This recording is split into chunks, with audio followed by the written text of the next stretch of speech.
Hey Mackenzie, Hi, how are you? Rita. I'm good. How are you? Good. I see you're outside. It's a gorgeous day. I am. I had to get some sunshine. It's too nice outside. Had to take Yeah, advantage.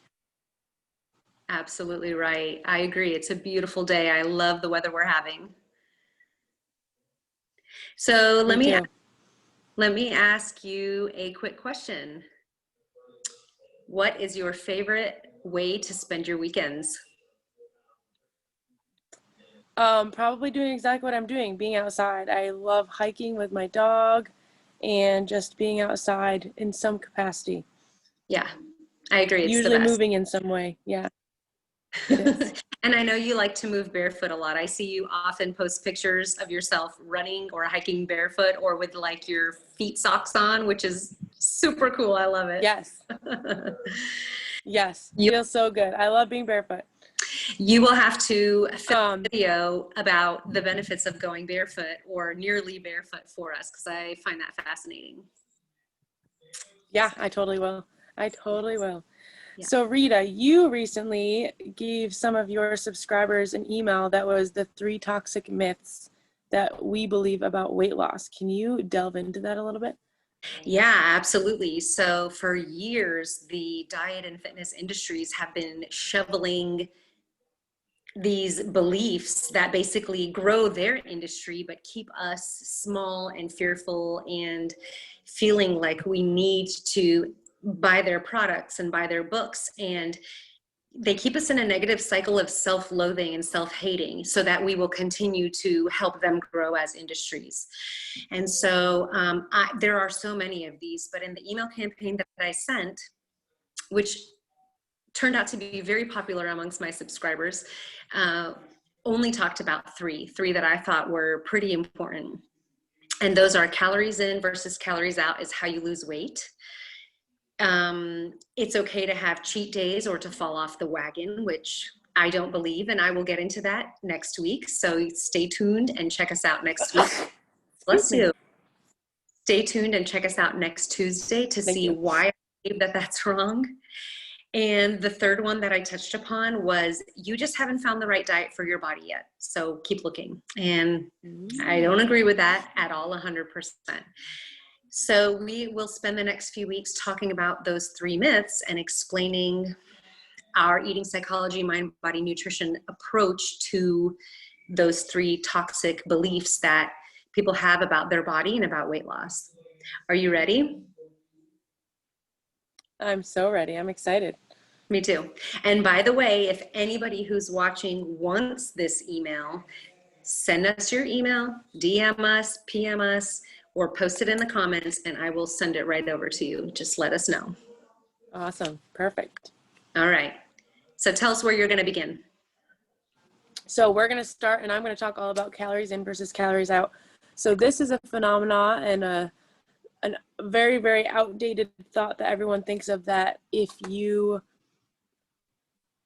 take in a certain number of calories, then therefore you will, so if you take less calories or restrict calories enough, then you will lose weight, which to an extent happens. So if you're going to start, if you starve yourself, you will lose weight. I'm not going to lie, you definitely will lose weight. However, what happens when you restrict calories so much is that your body changes and it thinks that it's in starvation mode. So if your body thinks it's on a desert island and it thinks that you are not able to get the nutrients it needs to continue to nourish itself, then it's going to automatically, everything that you take in, it's going to store it as fat, because it's easier to store fat than it is to store muscle. So that being said, eventually you'll kind of, you might lose a little bit of weight, and then you're going to hit this plateau where you literally will not lose any more weight because your body is in starvation mode and it's in survival mode. So everything, like I said, it brings in completely storing it to fat instead. So you might see that you're losing muscle and in this aspect.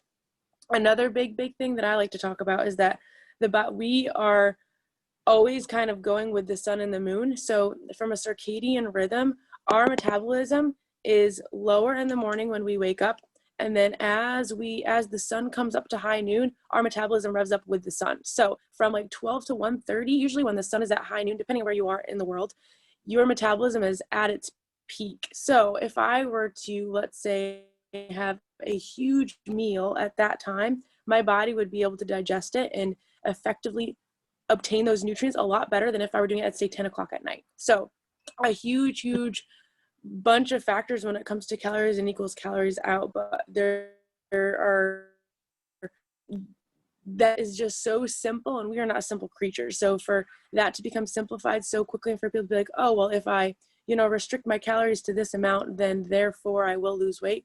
It doesn't work, and it won't work long term at all. Another thing I like to talk about too is like the actual quality of the food you're bringing in. So if let's say I restrict my calories and I'm eating 1,500 calories a day, but I'm eating only processed food. So let's say I'm like going to fast food and I'm having all packaged processed type stuff, and I'm having those 1,500 calories. Yeah, I might initially lose weight, but once again, my body's gonna be like, well, I'm not getting any nutrients at all. Or if I am, I'm not very many, and therefore my body's going to once again go into starvation mode. Whereas if I have maybe the same amount of calories or even a little bit more, but I'm having whole foods and real foods that my body can actually take advantage and interpret as real food rather than like, I'm not actually sure what you're feeding me here, then that is going to be a huge change as well. And your body will understand that and know that and interpret it differently. Right. So many people come to me and they say, well, I'm eating 1,500 calories and that should be enough to sustain me for my level of activity. But for some reason, even though I feel like I'm eating enough food, I'm starving all day. And that has to do with what you said, the quality of food, right? So if their food quality is not high and it's not nutrient dense, what I like to teach people is your body is not asking for more calories, your body's asking for more nutrition. But like you said, we're not simple creatures. So we don't interpret that as, oh, I need more high quality foods. We interpret that as, I'm still hungry. Why am I so hungry? And what do? We grab the nearest packaged snack or the granola bar or the protein bar or whatever. And it's usually covered in chocolate to make it taste good. And so then we don't understand why we're not losing weight and why we're bloated. And yeah, it's fascinating stuff. Fascinating stuff. It sure So is. So what would you say about our ability to digest foods properly when we're in starvation mode, or our ability to build muscle? How would you teach someone who's really struggling with eating more and eating better quality foods when they come to you and they say, I'm eating enough, but I'm gassy and I'm bloated and I'm not losing any weight and I'm not building any muscle, even though I'm, doing strength training 3 times a week? How would you explain those things? Yeah, so there's a few components that you're talking about there, Rita, but I would say a lot of it honestly comes down to stress. So if you're in survival mode, your body is under stress, because if your body thinks that it has, only a certain number of days or weeks to survive, and it's doing all it can and it's giving your last ditch effort to survive at any capacity it can, then you're not going to be relaxed and at ease. So if you're stressed out, once again, your body cannot digest well. So that might just be also one of the reasons you're getting that bloated and that gassiness and the cramping after you eat. That being said too, oftentimes, like you said, when people are like, oh my gosh, I'm still so hungry, I've restricted my calories and I'm doing all this stuff, I'm exercising, blah, blah. Often we are craving the quickest thing, or we're just like really, really hungry and we're just like, oh my gosh, I could eat anything. Oftentimes what we're actually lacking is essential fatty acids. So the majority of the population, especially with this standard American diet, we're lacking essential fatty acids. So that means high quality fats such as avocado, coconut oil, things like that. And we tend to, in our society, fear fat because we think that fat makes us fat, which is a whole nother thing we'll talk about soon, I'm sure. But I see that that's a really, really big thing, that people have this mental block that they can't get past the fact that, like, oh, but if I eat this one certain thing or the thing that's high fat rather than low fat, then it's going to pack on the pounds and I'm going to have all these issues also. So I would say that's also a huge, huge factor. Right.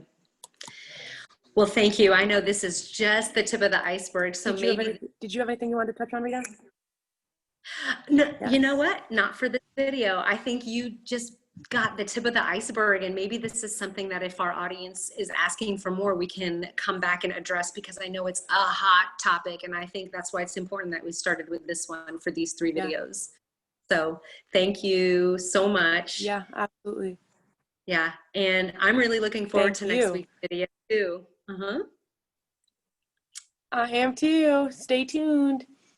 Stay tuned. Bye. Bye.